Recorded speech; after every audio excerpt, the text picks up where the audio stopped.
दोस्तों, इस साल होने वाला मालाबार युद्ध अभ्यास बेहद ही ज्यादा अहम है क्योंकि इसके तहत भारत, ऑस्ट्रेलिया, अमेरिका और जापान इन सभी देशों की नौसेना एक साथ मिलकर युद्ध अभ्यास करेगी, जो कि चीन के काफी नजदीक होने वाला है। इस साल होने वाला मालाबार युद्ध अभ्यास को जापान होस्ट करेगा, जिसके तहत भारत अपनी नौसेना के दो सबसे शक्तिशाली और विध्वंसक युद्धपोत और पीएटाई पोसाइडन विमान भेजने वाला है, जबकि जापान, ऑस्ट्रेलिया और अमेरिका की तरफ से भी उनकी नौसेना के कुछ सबसे शक्तिशाली युद्धपोत और उपकरण भेजे जाएंगे। इस युद्ध अभ्यास के तहत भारत, अमेरिका, जापान और ऑस्ट्रेलिया एक दूसरे के साथ इंट्रोपैरेबिलिटी को बढ़ाने पर ध्यान देंगे, जिसके तहत इन चारों देशों की नौसेना जरूरत पड़ने पर एक साथ मिलकर दुश्मन के खिलाफ काम कर सकेगी। दोस्तों, इस साल मालाबार एक्सरसाइज में भाग लेने वाले सभी देशों को अगर ध्यान से देखा जाए तो ये समझना ज्यादा मुश्किल नहीं है कि मालाबार एक्सरसाइज असल में क्वाड के सभी सदस्यों द्वारा की जाने वाला एक नौसैनिक युद्ध अभ्यास है, जिसके तहत चीन के ऊपर काफी भारी अंतर्राष्ट्रीय दबाव बनाने की कोशिश की जाने वाली है। हाल ही में जापान के ऊपर नॉर्थ कोरिया ने एक मिसाइल दाग दी थी, जो कि जापान के वायु क्षेत्र में होकर गुजरी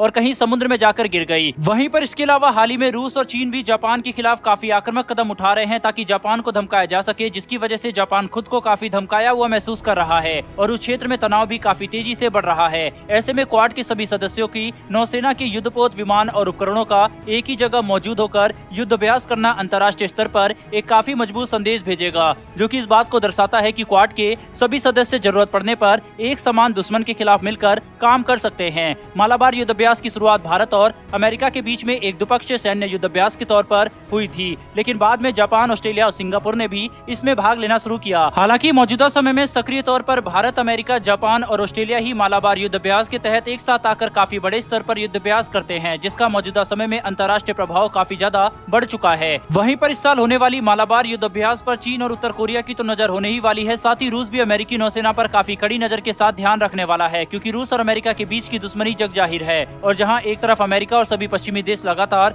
यूक्रेन को अरबों डॉलर के हथियार सप्लाई कर रहे हैं, वहीं पर अब अमेरिका की नौसेना रूस की इतनी ज्यादा नजदीक आकर युद्ध अभ्यास करने वाली है, जिसके तहत रूस का सतर्क होना काफी ज्यादा स्वाभाविक है। हालांकि केवल जापान, ऑस्ट्रेलिया, अमेरिका के लिए ही नहीं बल्कि भारत के लिए भी मालाबार युद्ध अभ्यास काफी ज्यादा अहम है, क्योंकि इससे न कि केवल भारत इन सभी देशों के साथ अपनी सैन्य साझेदारी बढ़ाता है, बल्कि अंतर्राष्ट्रीय स्तर पर भारत को अपना शक्ति प्रदर्शन करने का और अंतर्राष्ट्रीय प्रभाव बढ़ाने का भी मौका मिलता है। बहरहाल बढ़ते हमारी दूसरी खबर की तरफ, तो दोस्तों, यूक्रेन के द्वारा रूस के क्रीमिया में मौजूद कर्च ब्रिज को निशाना बनाने के बाद रूस के इस महत्वपूर्ण ब्रिज का एक हिस्सा तबाह हो गया, जिसके बाद रूस को काफी ज्यादा परेशानी का सामना करना पड़ा। हालांकि रूस ने कड़ी मेहनत से इस ब्रिज को एक बार फिर से चालू कर दिया और क्रीमिया तक रूस अपनी लॉजिस्टिक सप्लाई जारी रख पा रहा है। लेकिन रूस ने इस बात का बदला लेने के लिए सबसे पहले तो इस गैर आधिकारिक हमले को यूक्रेन के द्वारा किया जाने वाला आतंकवाद बताया, फिर एक के बाद एक 84 मिसाइल यूक्रेन के हर बड़े शहरों के ऊपर दाग दी, जिसमें अब तक लगभग 14 लोगों की मारे जाने की खबर आ चुकी है और ये संख्या आगे और ज्यादा बढ़ सकती है।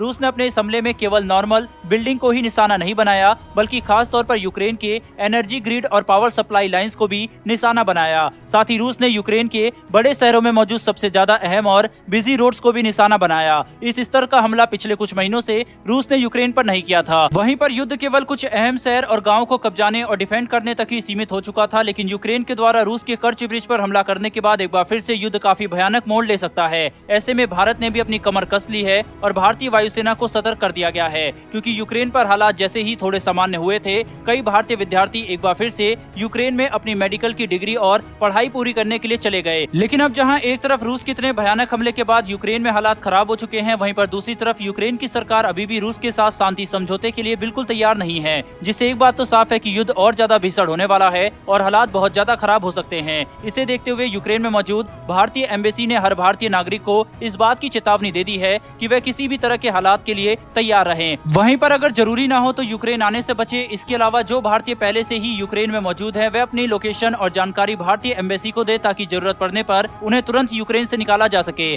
भारतीय वायुसेना किसी भी तरह के इवैक्यूएशन ऑपरेशन के लिए सतर्क हो चुकी है और आने वाले किसी भी हालात के लिए खुद को तैयार कर रही है। ऐसे में एक बात तो साफ है कि यूक्रेन के हालात भविष्य में और ज्यादा बिगड़ने वाले हैं, जिसकी वजह से एक बार फिर से पूरी दुनिया को काफी परेशानियों का सामना करना पड़ सकता है। बहरहाल दोस्तों, इस वीडियो में इतना ही। इस पर आपकी क्या राय है कमेंट बॉक्स में लिखकर जरूर बताएगा। फिर मिलेंगे डिफेंस और वर्ल्ड अफेयर्स से जुड़ी ऐसी एक नई वीडियो के साथ। धन्यवाद। जय हिंद।